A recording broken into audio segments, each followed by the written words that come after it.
Electric vehicles are surely a part of the future. They're part of the current reality too. People like electric cars. I like electric cars. They have their place in the market. They have their place for many people's needs.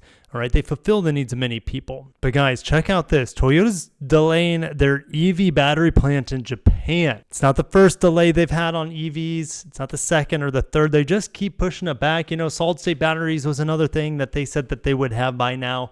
At least once, maybe twice. They said that they would have it by where we're at right now in the timeline. But this new battery plant, who knows when it's going to be built. Guys, grab your snacks and drinks, buckle in, and let's get into it.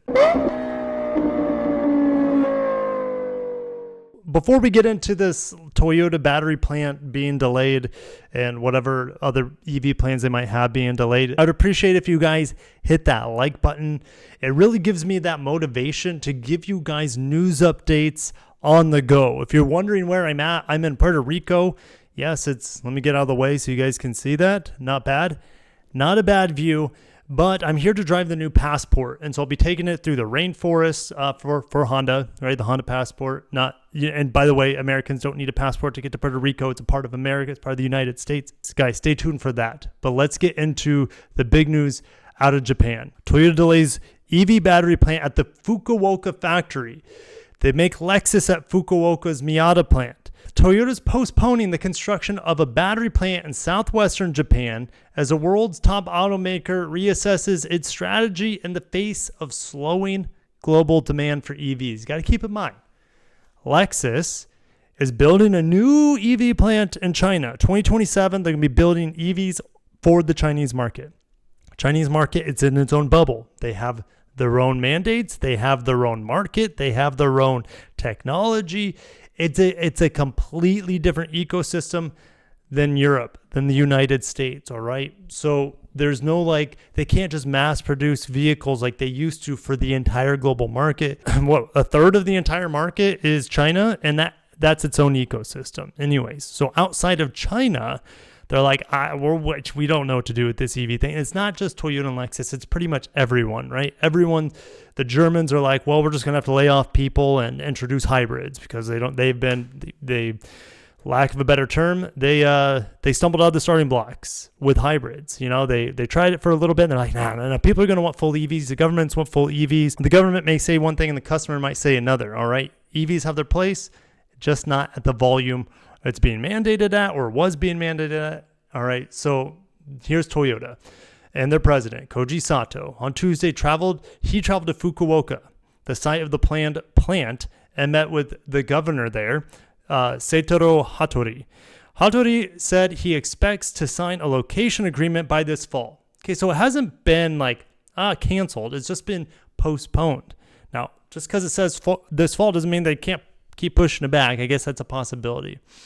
Now, it was scheduled for April. Okay, so they're just like, hey, let's see where things are 6 months. That makes sense because, especially here in the United States, who the heck knows? No one has an idea unless you're in the presidency or you don't have an idea of what's going on with the tariffs. No one has a clue. All right, so it's best to wait. Best to wait. It is unknown what impact the change will have on the planned start of operations in 2028. Okay, so just because the building starts in this fall of 2025, if they wouldn't start making batteries until 2028. Now, Lexus wants to be fully battery electric in China, Europe, North America by 2030. I don't think that's realistic. China, absolutely. Europe, maybe. United States, I don't think there's a snowball's chance of Lexus being fully electric in North America by 2030. Maybe not ever. I don't know. I don't have a crystal ball. All right. Maybe they come out with solid state batteries that are super cheap and have 1,000 miles of range. Who knows? Right? Anything can happen.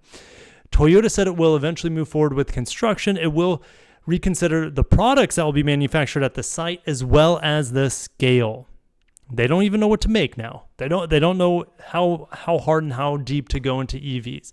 The plant was scheduled to make batteries for next-gen Toyota EVs. All right, well, that makes sense. Toyota's Miyata assembly plant in Fukuoka Prefecture has an annual production capacity of 400,000 vehicles, 430 specifically, with a 90% of the output bound for Asia and Europe. But that's going to change, guys, because, the Lexus ES is going back to that plant. It's made in Kentucky right now. All right. So they're going to send more vehicles. And here's the thing, guys, if you want to get in real hypothetical right now, we know 100% the Lexus ES is going back to Japan later this year. The Lexus ES will start with a fully battery electric ES 350e, ES 500e, and then later, 6 months later, something like that, they'll come out with the ES 350h. V6 is gone. Non-electrified ES is gone with this next generation coming out. Now, it's not. Yes, it's a next generation, you can say, but it's still the TNGA-K platform. It's a modification. The NX and RX are also built there. We get some NX and RXs, I believe, made from this plant. Like, for example, the front-wheel drive RX 350 Turbo is an example of some of the cars we get from this plant. All right, and maybe the plug-in hybrids as well from Lexus. Just because we're building, or Toyota's building a battery plant in North Carolina doesn't mean all the plug-in hybrids will be built here in North America, right? The tariff situation, the NX and RX are built in Cambridge, Ontario. And if Cambridge, Ontario, like the rest of Canada and all the stuff coming out of Canada is tariffed to the moon, maybe they'll start importing Lexus models once again from southern Japan. Okay, the NX, the RX, we know the ES is coming from there, and maybe more volume will come out of there.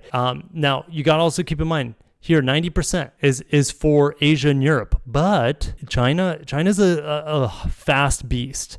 And unless you're battery electric right now, it doesn't, like your cars, they're not that highly sought after. This 90% could be changing heavily in favor of North America, just depending on so many different factors.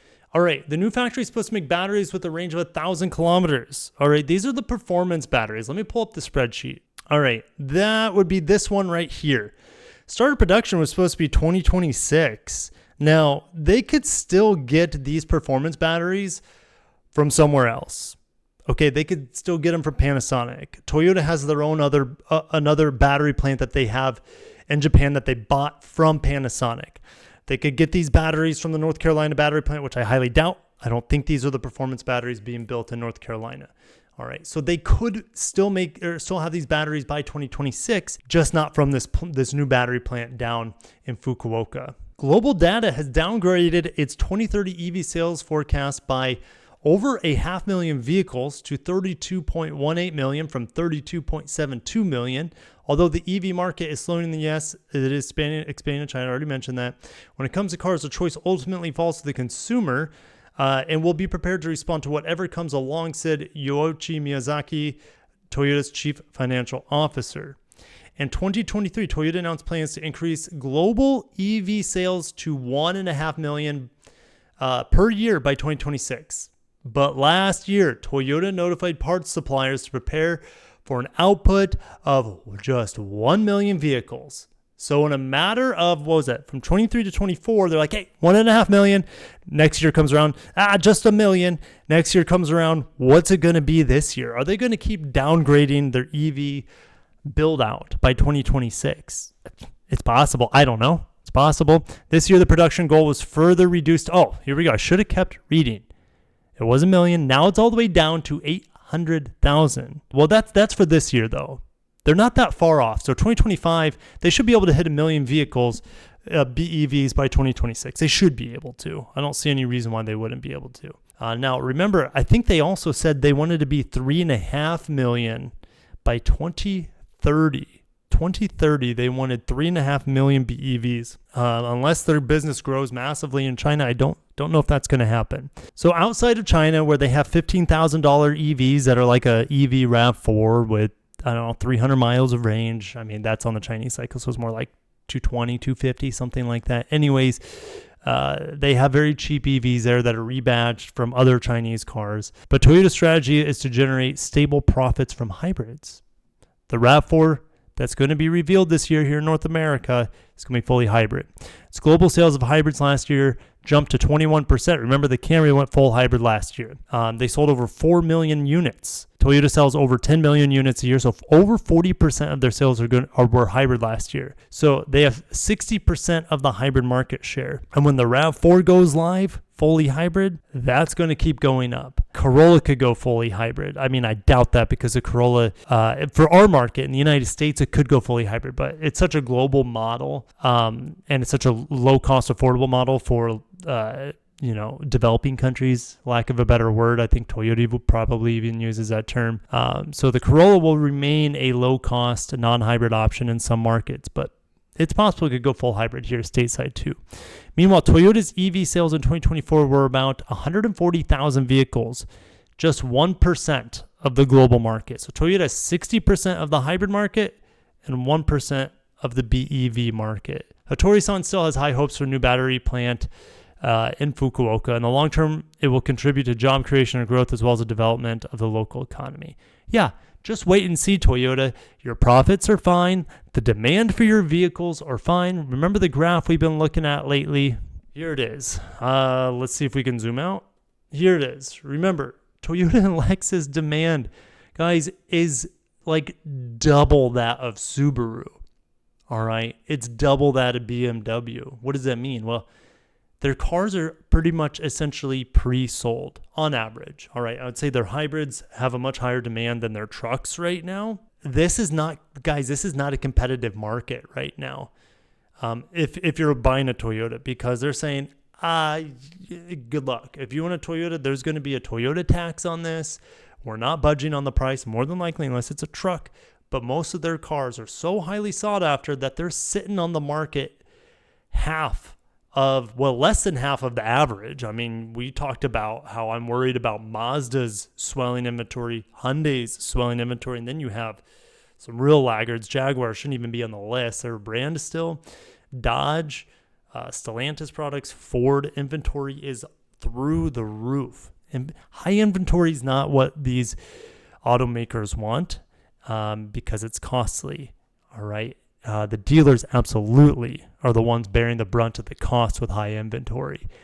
And they don't want that. They want quick turnarounds. They want these cars. And that's why recently I saw General Motors is having storage lots, industry storage lots for different regions because it costs too much to have so many of these vehicles at the dealership. It's costing the dealers too much. So they're like, we'll just send all this surplus to a general lot, let's say in Kansas City, and then we can ship it up from Kansas City so you guys don't have to pay an arm and a leg to keep it on your lot for 6 months. Like, guys, it's crazy times. Crazy times are upon us right now.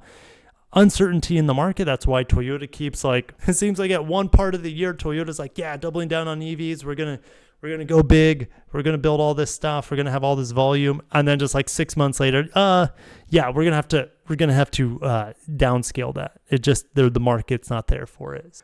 Crazy times, guys. If you missed my videos recently on the Hemi making a comeback, that's cool. Maybe that will help Dodge out. Dodge is pretty much withering right now.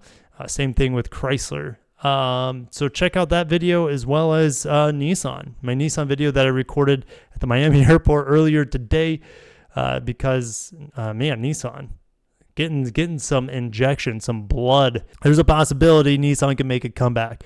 Don't call it a comeback quite yet though. All right, but I'm getting excited. Thank you for watching. Catch you in the next one. Peace.